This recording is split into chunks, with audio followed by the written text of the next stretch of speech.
Hello there, this is Critical from Critical Media, just taking a look at the 2025 release of Star Wars The Empire, Volume 3. Finally wrapping up this Legends run, and yes, as you can see, it is among the Legends series. And what we usually do at this channel is give you an idea of what to expect if you ever come across these books in the wild. So we go over the exterior, some bonus material, art and plot points, and then a brief review at the end. Now, yes, this Omni, it pretty much does seem to wrap up this era of Star Wars. Because, Volume 1 was like the days of the Empire's first beginnings. Volume 2 was kind of the meat and potatoes. And now this is basically like the last 5 years before the first Star Wars film. So yeah, I guess they kind of ran out of time. But you know what? It's apt, considering this era pretty much covers the glory days of the Empire. Or glory days, I should say. But yeah, as you were going into it, as we walk around the exterior, this very striking image from the Star Wars Enemy of the Empire story.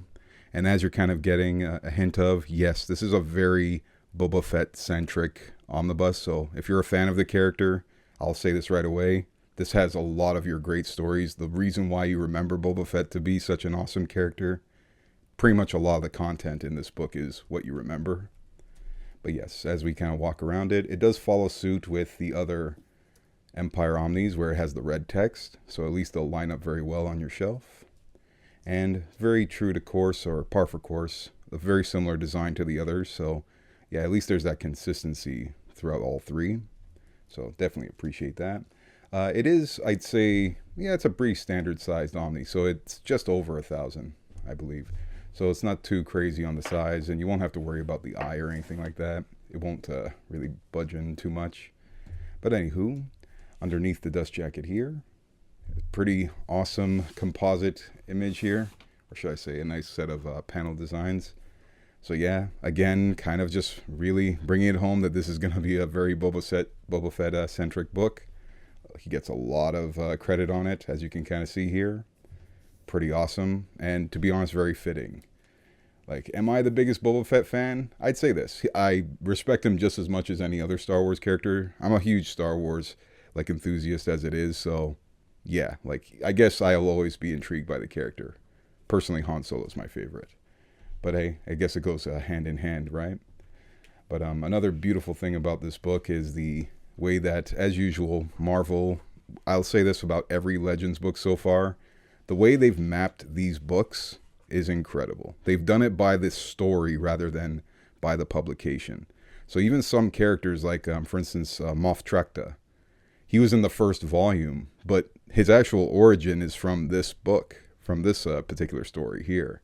But like I said, I appreciate the fact that Marvel, they took Dark Horse's comics and they arranged them properly. So I big them up for that. But never forget, this is Dark Horse Comics. This is basically their production, the way they set it up. I mean, John Ostrander was like a huge deal for Dark Horse Star Wars comics, so you're getting a lot of his work from this era as well. And surprisingly, in terms of bonus content, there's not really much. I mean, aside from this awesome cover here, David Palumbo, and just some other designs, honestly, there's not too much going on in terms of bonus material this time. Which personally I don't mind in this case, because that just means this book, it's pretty meaty in terms of content, actual content you're getting. But yeah, in terms of the material, as we kind of hinted at earlier, yes, you're getting pretty much eras of Star Wars throughout. So yeah, you'll get, and one thing again, they'll put it in story order, not publication order. So sure, there'll be some 90s stories here, but then you'll also get some 90s stories or early 2000s stories here. So that's one thing I just appreciate. They made sure it fit very well. So yes, you'll have your Jabba the Hutt storylines. Yes, then it'll get into of course, Boba Fett material. Some Star Wars tales first, and then the Enemy of the Empire, the awesome Agent of the Empire stories by John Ostrander. Then it goes back to Boba Fett material. If you were a fan of that video game, Force Unleashed, Haden Blackman pretty much took care of those. Awesome. And then it goes right back to Boba Fett material again. So it's perfect that he is the star of this book. Let's just put it that way. But yeah, just going through the first set of pages here. Don't worry, it's not really story based. I'm just showing you what you're expected to get. This is like the 90s related Jabba the Hutt storylines. I'll admit, some of them are a bit passe, but for those of you who, maybe are always intrigued by that, that kind of criminal underworld aspect of Jabba the Hutt, you are getting your right kind of fare. But I'd say things start getting interesting when you get to the Star Wars Tales material. Because, yeah, it really did start off with one of my favorite stories. I remember this when I was younger. Yes, this particular page as well. Basically, Boba Fett just tails this guy just to get information. There's no real bounty on him. He lets him go, but you're getting that moral ambiguity with Boba Fett. It's like, sure, you're not a bounty of mine, but it doesn't mean I have to save you either. So I just appreciate that kind of storytelling there. But then, yes, here comes probably one of the stars of the show for me. So this is John Wagner's and Ian Gibson's, of course, Enemy of the Empire story. I remember this when I was young. This came out around the time of, I think, Phantom Menace, the comic, that is. But Ian Gibson, he did that awesome series with Alan Moore, The Ballad of Halo Jones. And so you're going to get a lot of familiar art aesthetic from it. It may seem a little cartoony, but the one thing about this story, the aesthetic design to everything is very well detailed. I mean, even for Ian Gibson's somewhat cartoonish style, this page has such an excellent drop. And it does involve this one dude who's trying to evade Boba Fett, or should I say the Empire as a whole. And of all places, he goes to this one planet with this cult of pessimists. They're funny characters. They don't believe in anything good will ever happen. And it just keeps getting worse and worse. It's a bit of comedy in that sense. But it goes right into this almost detective, drama, I would say. It definitely would feel like a noir story if it was, maybe a bit different art style as it applied. But the actual story itself is awesome. So yes, Boba Fett's hailed by Vader to go hunt this guy down because he has some sort of object with him as well. This particular Carta, he's like a previous Imperial. And basically Vader just wants whatever this guy has. But I like the whole, double plot going on, the whole red herring aspect of everything. Because even Vader has Boba Fett being tailed. So it's like this constant cat and mouse versus cat and mouse again. It's pretty damn awesome. I love the way this particular story goes. Because, there's nobody who's innocent in it by the end of the story. Even the one victim you would feel is a victim, even this cult of, weird pessimists, even they don't walk away unscathed. So I just always appreciate the way this particular story always handled things. And then you also get the awesome Vader versus Boba Fett fight. It's been done several times. Like, there's even a novel version of this. But nonetheless, I always love the way this played out. This is so vivid in my memory, believe me. But now we come to one of the most surprising narratives ever, which is the Agent of the Empire story. With this character, Jahan Cross, and forgive me, Inga. I think that's her name. Yeah, Inga. That's his droid in this case.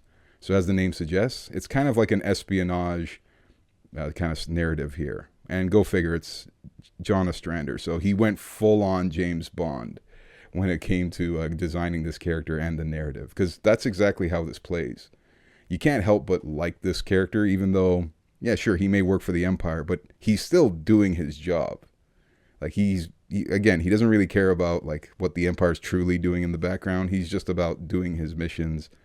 And, he doesn't try to hurt anyone if he doesn't have to, kind of thing. As a matter of fact, he takes his pleasures whenever he can. So, as per John Ostrander, he tries to add that extra element to Star Wars with even the whole, let's just put it this way. He's very promiscuous. Let's just put it that way. Just like a typical James Bond kind of story. But nonetheless, you are getting two of them. I believe you get Iron Eclipse and you get the follow-up story to it. I forget what it's called. Oh, is that it? No, forgive me. I always forget the second name of it. Essentially, there's two Agent of the Empire narratives here. But I always like the way it always, wrapped everything around the Star Wars lore. Because, if you ever remember Count Dooku's, heritage, why they call them Count Dooku, you actually go to the planet and you actually meet the remaining Dooku members, Dooku family members here. So, always appreciated that. There it is, Agent of the Empire, Hard Targets. Again, by John Ostrander. Such an awesome writer, man, I tell you. If ever there was somebody who knew how to write within the Star Wars universe and add so much more to it, just write a great story within the universe, always go up to John Ostrander because he always knocked it out of the park with it.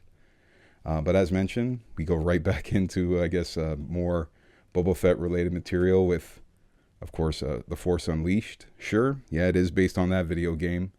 But Haden Blackman wrote the story of that game, and he was actually a huge forerunner for that game in general. Its narrative, its production, everything.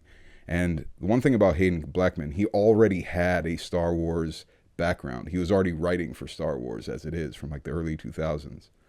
So yeah, it only made sense that around when the video games came out, I think around the 2010s or just before it. Yeah, he writes this awesome narrative, and the story is even better in comic book form.